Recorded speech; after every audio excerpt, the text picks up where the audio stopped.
quá chè lúc mai lúc nhìn thật chè nè thật chè như này nè chị Hiền quá chè rồi cái chuyện gì nữa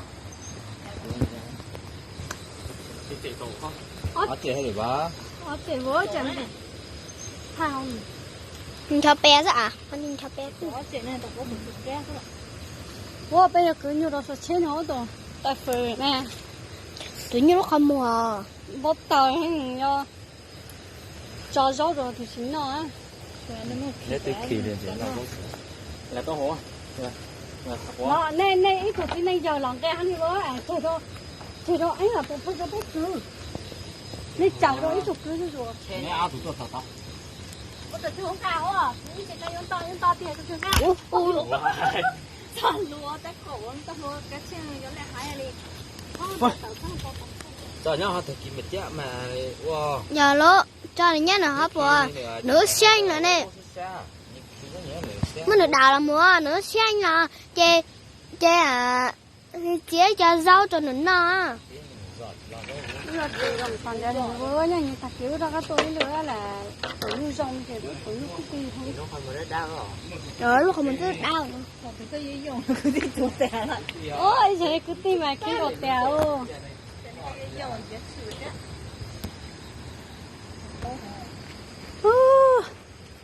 chị mẹ tạm bao tôi hết chén nhá ô luôn đấy rốt xiết không rong tôi chẳng ăn to số à cái của cái chuyện to này hả có mỏ chưa cô chưa nó nhớ bao chưa nó mù nhẹ có cái lò ủa tại vì mà bé hụt cái tí bé à nè bây giờ cái chè nó xe có thế nào bây giờ cái xe cơ từ anh nữa mà chị ôi chị sẽ đang cầu té thầy có tay chết ở bé lò cho xe là thầy có tay hành tránh trong ly thế nè tỏi vô cứ từ hành tránh này trong ly thế nè nó chỉ khai đi tàu té nào nhân thì nhận chứ nhân gì tao vẫn mất ôi thân chiên gì á chọc tàu tôi xe gặp tiền cái tàu tên ôi lần chết tuổi luôn cái tàu tên lưu tiền có tên luôn nhà nó rất gặp tiền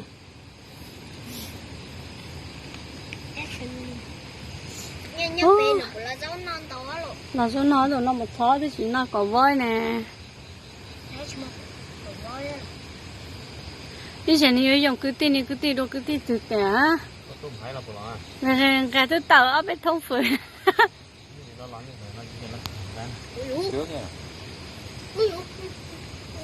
thấp phá cái chuyện chú lẽ nó như xiên quá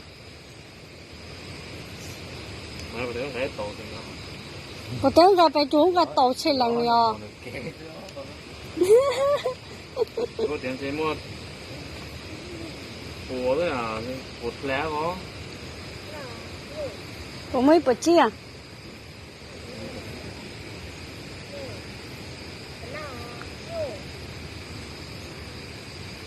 cho thắt chú này vậy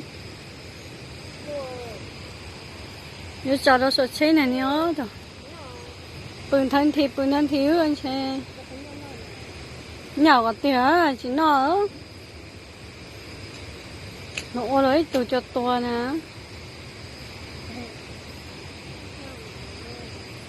giải yêu để à gì à cái này cũng bọn này dùng lá đấy nhìn chút hô cái tì là bé nữa nhà lấy là có một cái tin gì à bây giờ chú từ là bé gì à cái nhiều nó vô từ là ui trái bên đó là nè nên bút thoát chế thông chưa ô tô nè à nhà có hậu trên máy nè ô tô lổ về luôn à tí chế nào là tí chế nào bắt chỉ bỏ thì giờ thâu rồi chỉ có một to thì rồi bây giờ là chỉ nhát chế rồi Đây là mà như này. đua này là to Mất con hùa kia đây này Nhìn thấy cái chú này thấy cái bò. ủa cái tủ chỉ lo phải trò là mà bó tủ này nè không cua nữa Nhớ luôn con lên bao giờ à? Nhớ phải xíu thế à? một đồ ăn gà rồi khảo suốt rồi khảo suốt rồi mỗi chảo đi mày không ủa này rồi chả có chả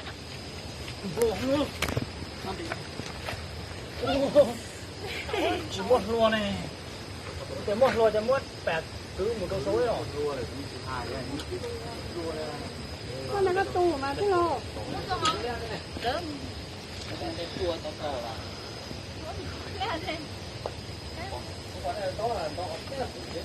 Ô, tù ấy cái chưa là chưa nó tôi chỉ là tua.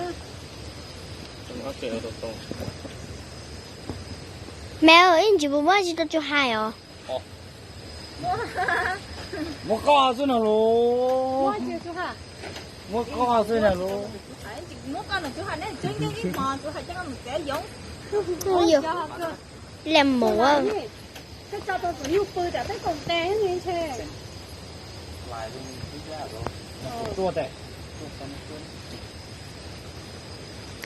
Chú Hải là té bên chỉ mua gì chú Hải? Chị bố bảo anh đi ra à? Ôi trời ơi.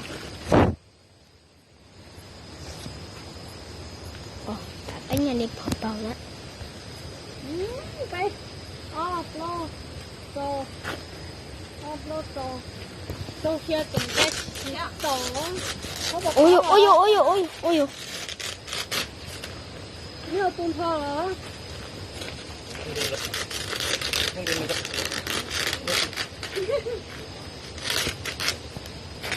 Một chua đây. Đâu á? ăn cái cái tối được Thế bọn gạch kìa. Vì đó cá tôi muốn con theo nữa. Ồ, xe đánh thì nó tuần thơ đó nhiều lúc không rồi. Cùng không có khi mới lúc đó rồi. nè đi luôn cho luôn Cho lên cho nó như thế nào? cho cái con Thật là nó ớt to, ok tôi nữa. Ui, chả không có tôi tỉnh thơ. Cho tôi tới, cho tôi khỏi. con lô đen của tàu này rồi tàu lô đen Ốc rồi nữa. ớt rồi Từ những ngày sau lúc đó lúc ta hồi chuyện hiến bộ lúc đó mà. Ốc to nhớ rồi gì? sao tôi tỏi tóc Ôi trời ơi. Không chín rồi. mà đất đai mày sao Nhớ lên lúc